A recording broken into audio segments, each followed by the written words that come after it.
Welcome to your 6 to Fix in 6. This one relating to how to drive down deviations, reduce deviation numbers. Key challenge for everybody, and what I want to do is to share these 6 essential rules that, in our opinion, will help you achieve that. Number 1 goes without saying: when the incident happens, report it immediately. Often not practiced though. So often when the mistake happens on a busy production line, the operator or the supervisor, the person who's witnessed the event, will make a mental note to raise the deviation, report the deviation, the what, when, where, how, who, in 5, 10, 15, 20 minutes time.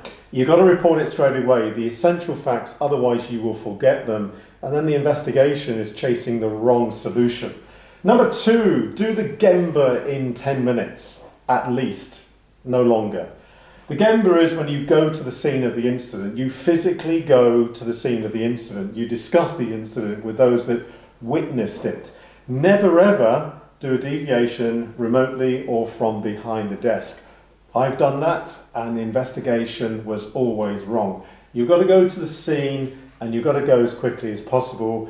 2 reasons: the information is fresh, people's memories are fresh, and importantly, what it really communicates is that this investigation is really, really important. If you're using that 30-day rule, please don't. Because when you use that 30-day rule, what that communicates is that we're not bothered, this incident isn't particularly important.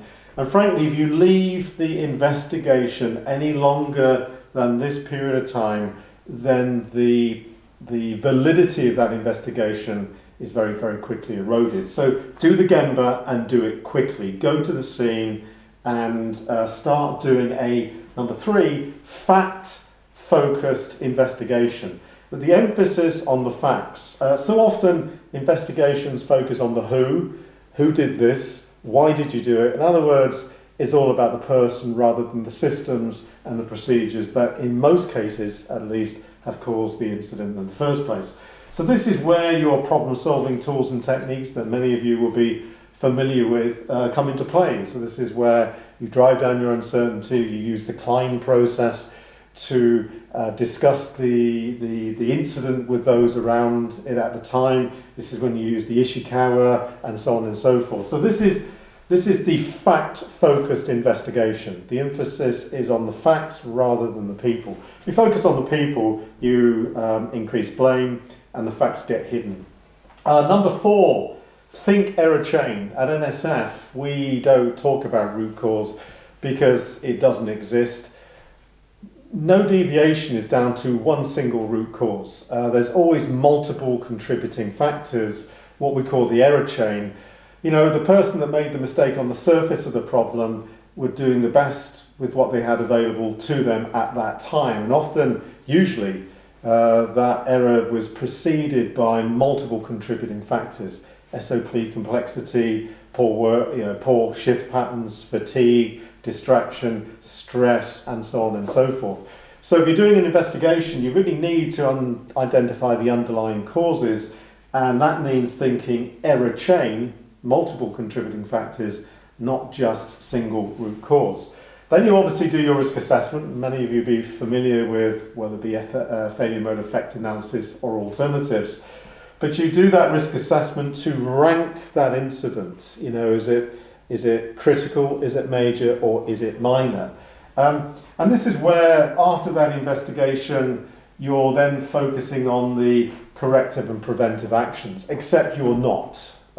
What we recommend is that you change from Kappa to Paka.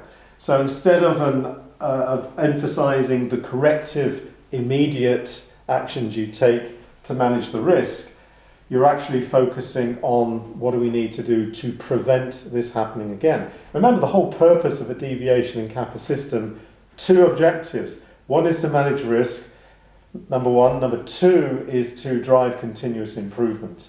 And you only drive continuous improvement if you prevent it happening again. And then number 6, an investigation is only as good as the paperwork. So please make sure that your investigation report tells the story. And what we say on our training courses is when you're writing the incident report, make sure that it can be understood by somebody with no knowledge of that process in 2 years' time. So if it tells the story, it does the investigation justice, you can do a fantastic investigation, but if the paperwork doesn't support that, the regulators won't be happy.